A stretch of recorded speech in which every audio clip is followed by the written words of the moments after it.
Good evening, guys. I wanted to run you all through the different types of chemical reactions as a summary, so to speak. The first kind of chemical reaction we see is combination. In layman's language, what is a combination reaction? A combination reaction is nothing but two, three, or multiple reactants combining to give you one single product. The simplest example that comes to my mind is, say, C plus O2 giving me CO2. What is decomposition? Decomposition is the second type of reaction. It is the exact reverse of combination. Here we have a single reactant and we can have two or more than two products. In other words, one single reactant on the left hand side splits to give you multiple products. Does it split in itself? No.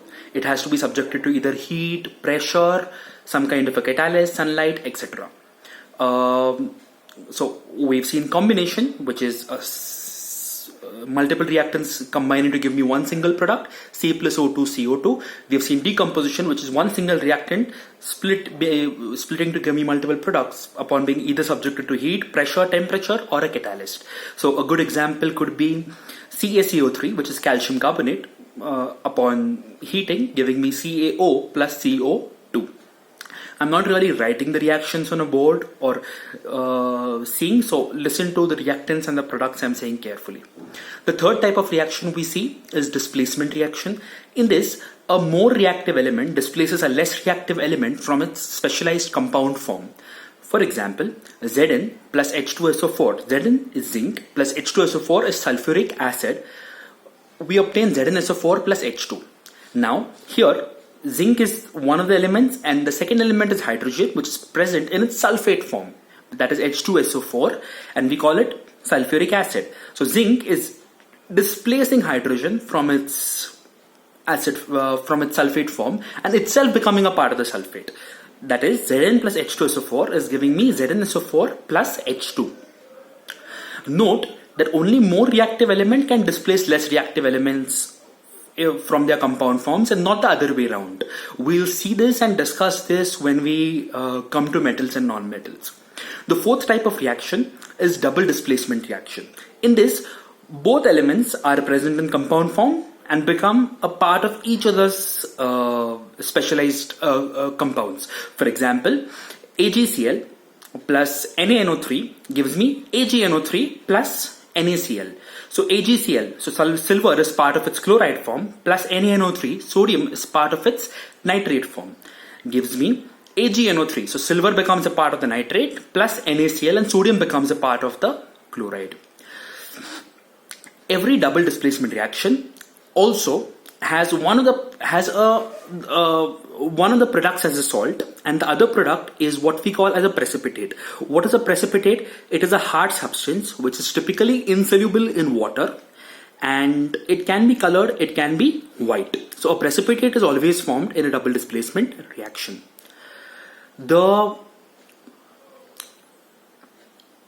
fifth type of reaction that we speak about in this chapter is oxidation. What is oxidation? Oxidation is nothing but the addition of oxygen or removal of hydrogen to a particular substance. So for example, the reaction I took for combination, C plus O2 giving me CO2, is a simple oxidation reaction. Like I said, what is oxidation? Addition of oxygen or removal of hydrogen from a substance. Or is the key word, it's not and. The sixth type of reaction that I see is reduction. Reduction is the opposite of oxidation. It is the addition of hydrogen or removal of oxygen. So for example, H2 plus Cl2 giving me 2HCl. That is hydrogen and chlorine reacting to give me hydrogen chloride. Hydrogen is being added to chlorine, so it's a addition of hydrogen example and hence it's a reduction reaction. The seventh type of reaction that I see is redox reaction. What is redox? Redox reaction is one in which both oxidation and reduction occur simultaneously. So once again, what is oxidation? Addition of oxygen or removal of hydrogen. What is reduction? Addition of hydrogen or removal of oxygen. Both of these happening simultaneously. So let's take an example and listen to me very carefully. ZnO plus C. ZnO as in zinc oxide plus carbon giving me Zn plus CO. zinc plus carbon monoxide. I repeat, ZnO plus C on the reactant side, giving me Zn plus CO on the product side. So, what zinc oxide, if you see, on the reactant side is becoming zinc on the product side. So, oxygen has been removed from zinc. Hence, reduction has happened. What is reduction? Reduction is nothing but addition of hydrogen or removal of oxygen. Also, carbon on the left hand side is becoming carbon monoxide on the right hand side. So, oxygen has been added to carbon. So, carbon has been oxidized. Hence, both oxidation and reduction has taken place, and hence this is a redox reaction. Now, a simple aspect related to redox reaction. The oxidizing agent and reducing agent. What is an oxidizing agent? Any substance that aids oxidation or causes oxidation reaction. What is a reducing agent? Any substance that aids reduction or causes a reduction reaction. So once again, I go back to my example. ZnO plus C giving me Zn plus CO. Like I just told you, carbon has gotten oxidized to carbon monoxide, CO on the right hand side. Why? On its own? No. Only and only because of addition of ZnO to it. In other words, C became CO because ZnO was added to it on the reactant side. Hence, what is the oxidizing agent here? It is ZnO. Because ZnO was added to C, it became CO. So oxidizing agent is ZnO.